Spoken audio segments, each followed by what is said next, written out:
Alright, Retraction. Hope you guys enjoyed the new video that was uploaded today. I think we had two of them. We had the prismatic one, and then I think we also had, let me just check real quick.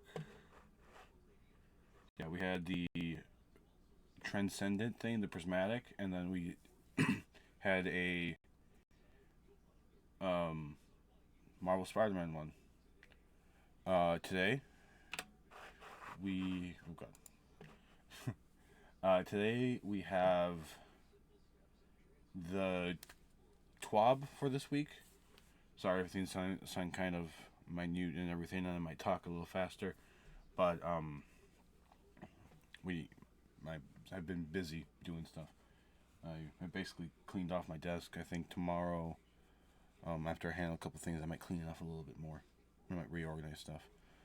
But we're not here to talk about that. We are here to talk about what is in this week's TWAB. This week at Bungie, we've been busy. Not only did we launch Destiny 2 into light, but we also gave you a sneak peek at what's to come in the final shape, which has been freaking great.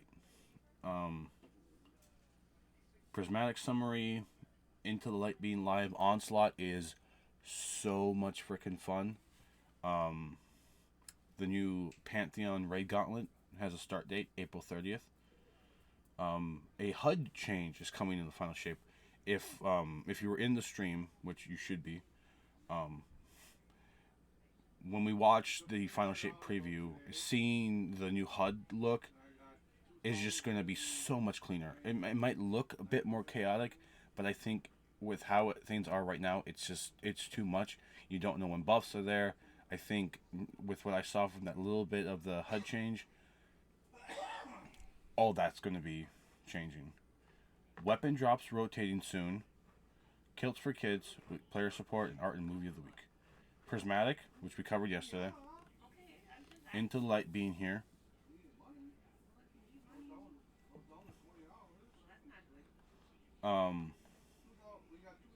Into the Light cinematic. We also had this awesome opening video upon this question, what is a Guardian?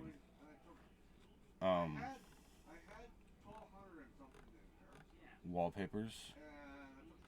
Which, okay, I like this. I really like this. This looks cool. I just wish they showed, instead of using Chaos Reach, they showed something else.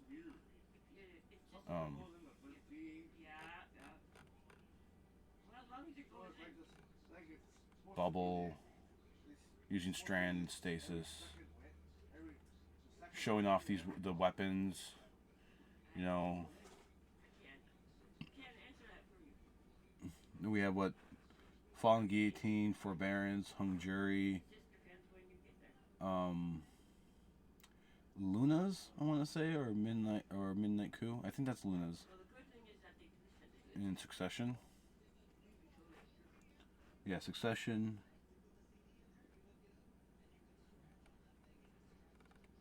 Okay, now, this is kind of what we're more or less here for.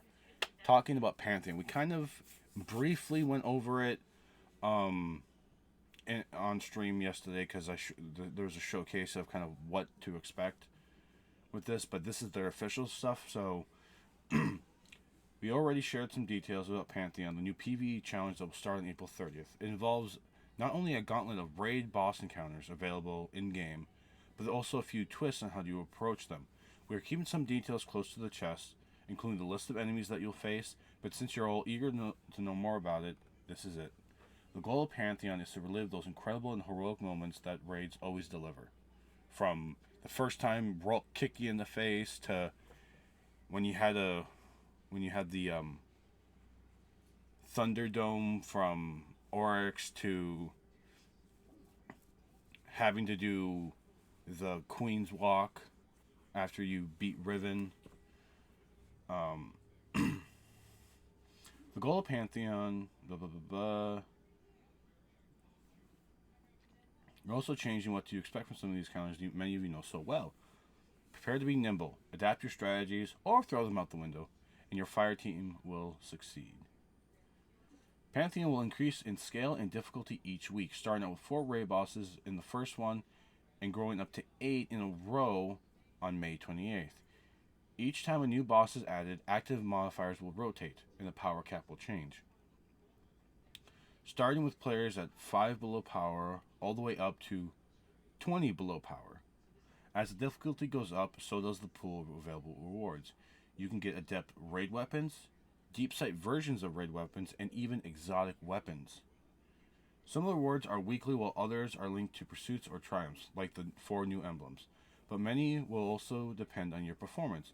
We challenge you to complete each encounter before the bonus timer expires to get a platinum score and the greatest rewards.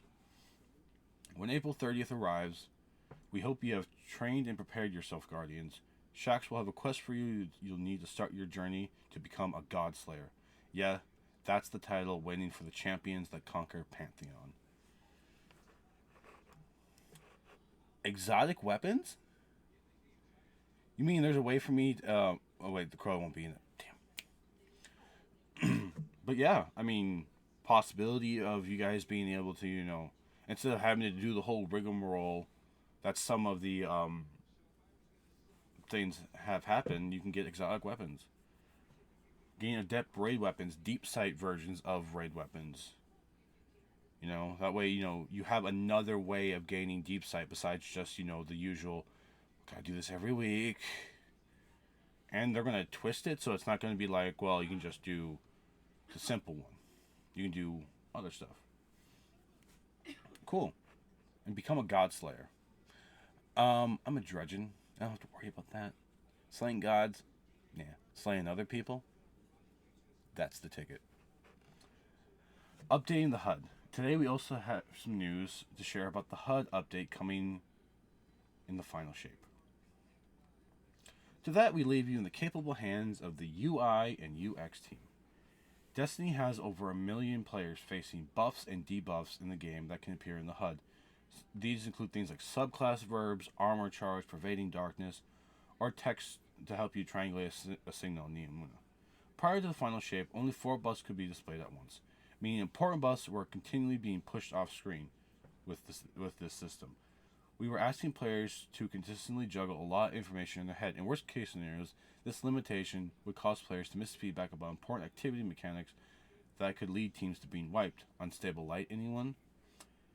That's why, as a part of the new quality of life improvements coming with the final shape, we set out with 2 goals to improve the HUD experience.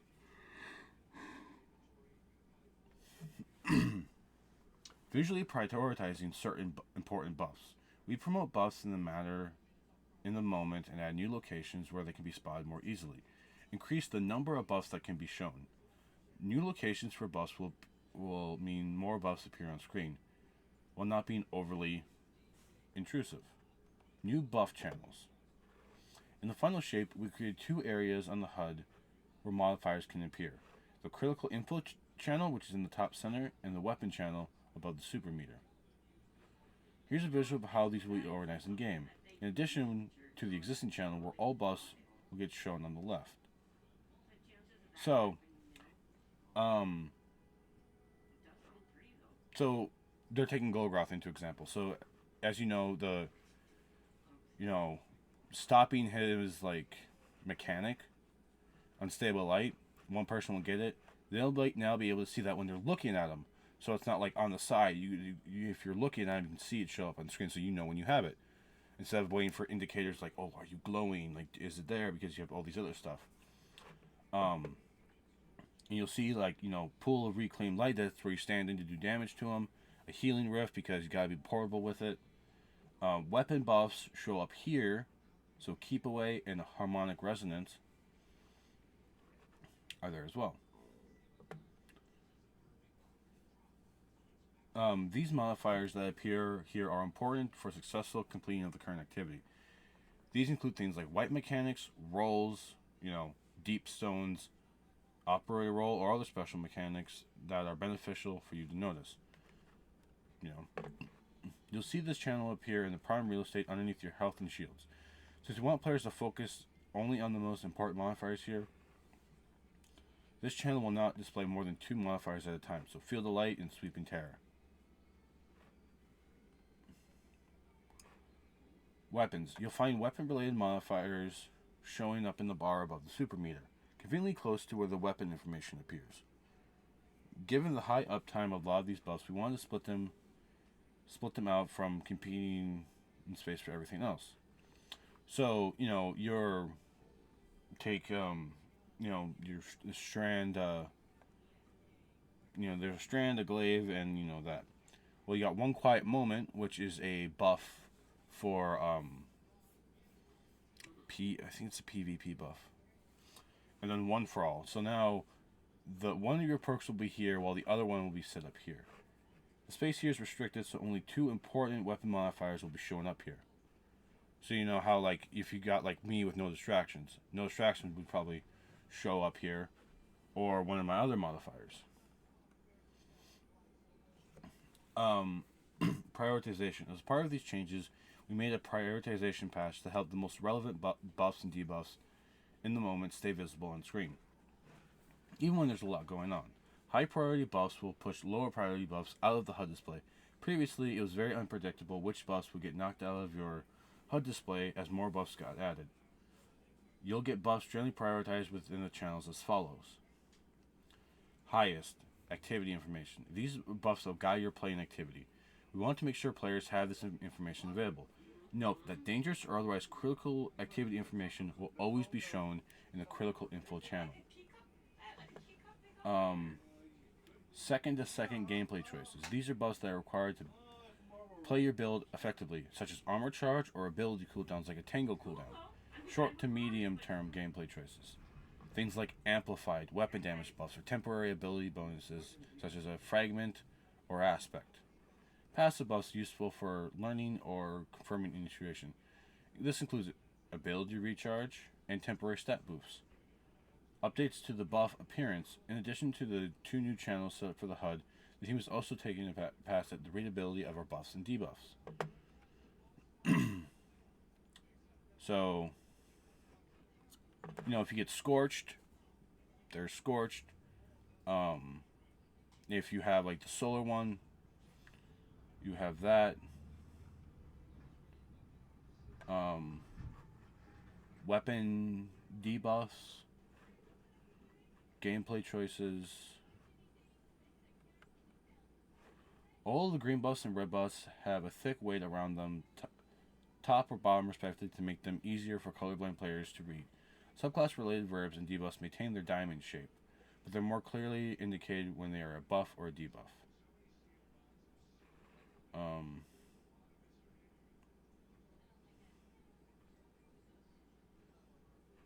So yeah.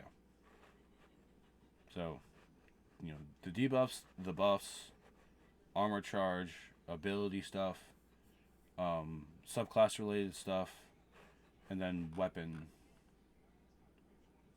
related things like your perks, debuffs on them. I think, could that be for exotic? Certain. So yeah. And if you have a weapon buff, you have that little weapon thing. Also, timers now display on the left side of the icon. Previously, it displayed after the buff name. This should make it easier to know when a buff or debuff will expire, no matter how long its description might be. So, i.e. Healing Rift. So, the timer, the symbol, what it is. Feature considerations. As many of you know, some of the footage on our April 9th showcase showed the in-development HUD channel that was on the right side of the screen. During development, we got a lot of feedback that this was pulling players' eyes to unfamiliar parts of the screen, and that was too much to change all at once. That's why we refocused the display in the final shape, and will evaluate adding another channel in upcoming releases. After we learned about how players react to the changes announced today, what do you think? What do you want to see on the channel, or moved into it? As always, your feedback is invaluable to us, and we want to hear it all.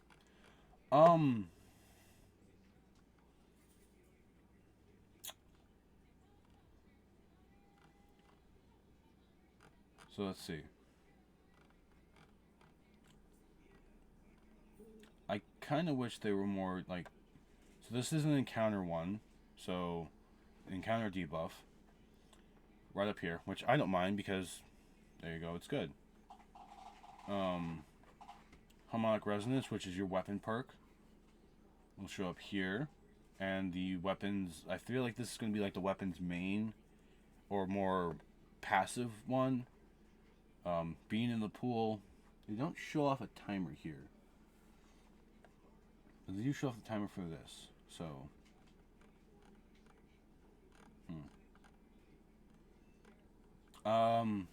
weapon rotating on June 4th. So this is the weapons that will be leaving different game modes and some that will be coming in when Final Shape drops. As with every new content in Destiny 2, we're swapping up the weapons that are dropped. We already shared some of the information about the loot pool for the Final Shape, but we don't want you to miss the opportunity of gaining the rolls in that time. So this is what you're going to be able to get. The Glaive, out of rotation. The Card Effect, last week is April 23rd. I already have one, don't need it. Messenger Pulse Rifle, last week is May 14th.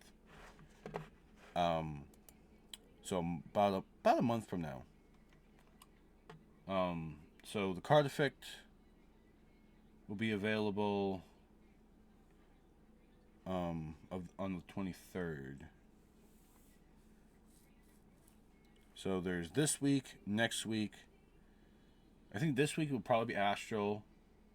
Then they'll have something else. Don't we have Iron Banner coming on the 30th? Could that be why?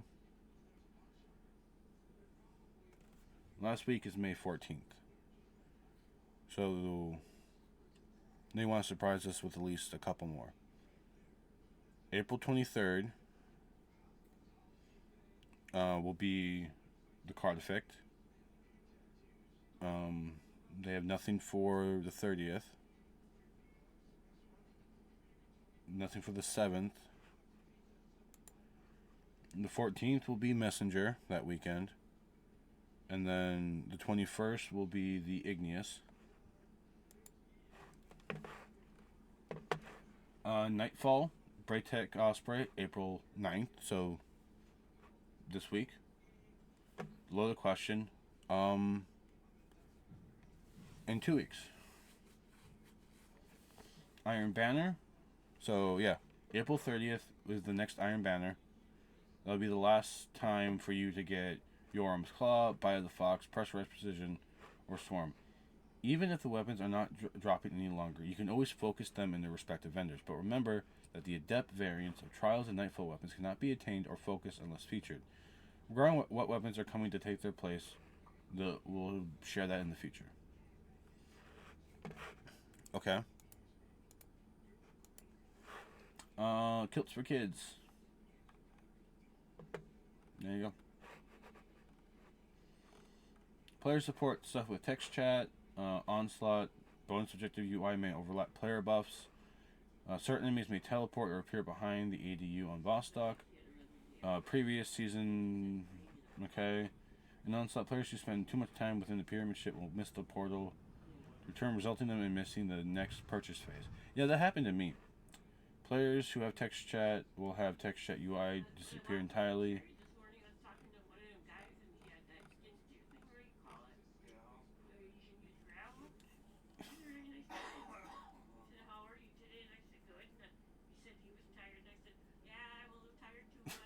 Travel Danielle's thing. That's funny.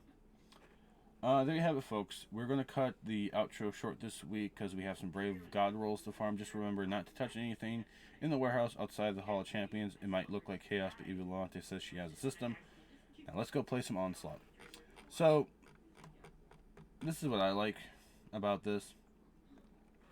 So we already know April 30th is going to be kind of the last Iron Banner. Which I know a couple people are probably going to be really excited for.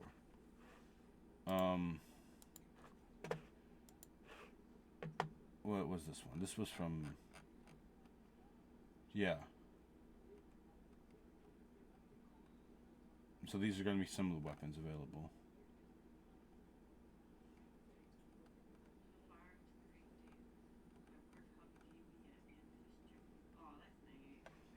So yeah, Trials will get 2 new weapons.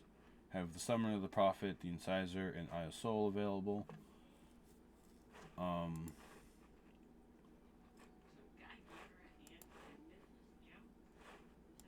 so these weapons will be gone. Um,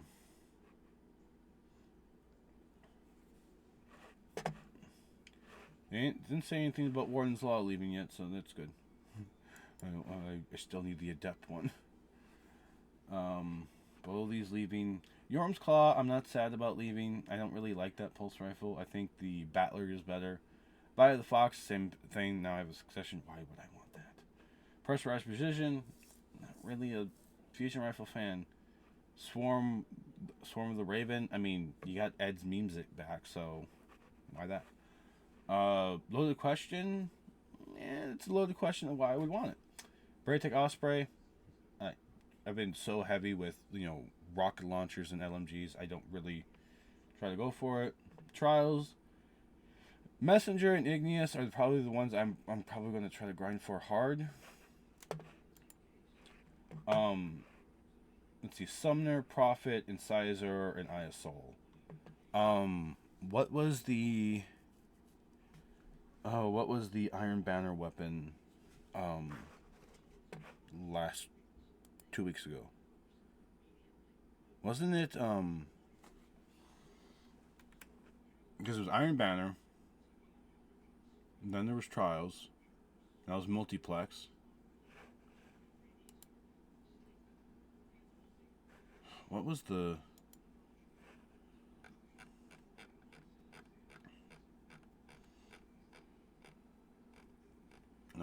that'd be in Trials news. 329. It was the Messenger. So Messenger will be coming back in May. So that gives us a couple weeks. Because let's see, the 22nd there was the Prophet, then the Messenger. If Messenger's not coming back until April 26th, we'll have the Messenger. No. April 26th we'll have the card effect. That means there's either going to be Astral Horizon, Eye of Soul. I want to say. If it's the Incisor, I'm not going for it. There will be no Trials. We'll do Onslaught, we'll do Comp. I'm not dealing with trying to get a Trace Rifle. Even though it's been a while since, I think the Incisor... Yeah, Incisor hasn't been here since March 8th.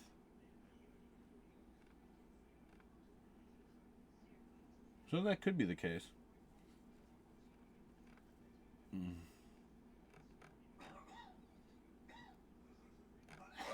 Oh, it'll be interesting. Didn't really care for the glaive. Card effect, got one. I can either go with Ed's memes it or that. So we're good there. Messenger, of course, want it. Igneous, I don't know how to feel about Igneous now at this point. Especially with the fact that it's only going to be like a couple months away.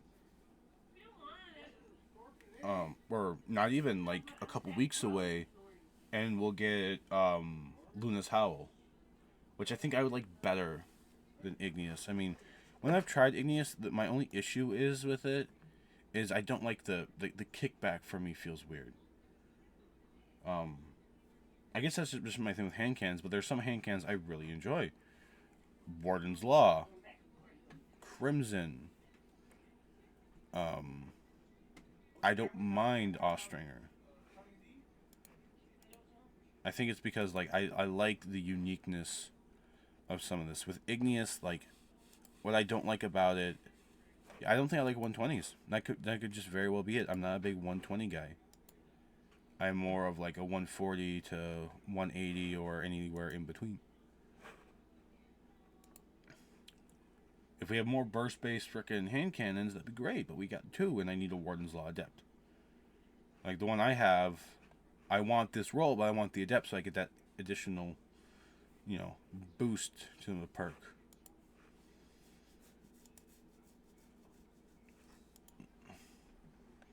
But maybe I just want something that like feels more stable. You know, maybe doesn't have as much kick. So maybe Luna's Howl would be a good pick because I do like Waking Vigil, but I think I like the frame a bit more versus a lightweight. I think I like the adaptive, which I don't know what Luna's. Let's see. Luna's Howl was a precision frame. That might be rough. Let's see. You can get Arrowhead. I mean, I would want Flare Magwell just for a better reload. It can roll with Heal Clip and Kill Clip. Huh? What? Great. Heliocentric, you might get outmaneuvered. But I think a lot of people will probably go with like Eye of the Storm and Magnificent Howl. Number of precision final blows before reloading affects the total rounds granted with increased range and damage. Precision final blows with Magnificent Howl extend the effect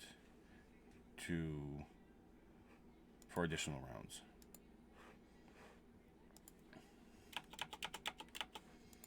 So yeah, there's that. But I don't know. We'll see. We'll see what this kind of brings in. Having these HUD changes feel a little bit more cleaner. I think it's really cool.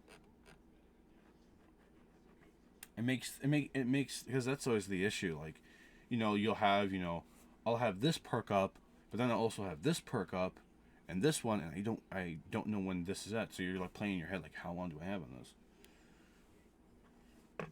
So things being put into priority is just a little cooler. Pantheon, I think, is going to be great.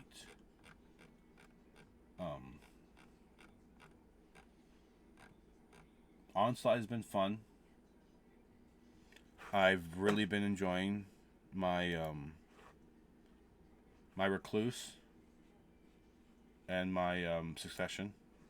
I still need a better one, but the Recluse I have, I really like. I got Flew the Barrel, Flared Magwell, Feeding Frenzy, Desperate Measure. Definitely, I'm going to try to probably use this more in PvP, just to see how it feels. We also have to test out Elsie's rifle.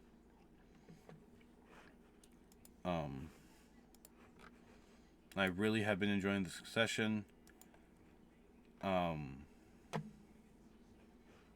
There are a couple more that I would probably try, but I haven't really found my PvP role yet. Just because it hasn't been dropping for me. With that being said, Red Faction, I will see you guys later on Sunday for some trials, as long as it's not the frickin' incisor. So, with that being said, y'all have a good one.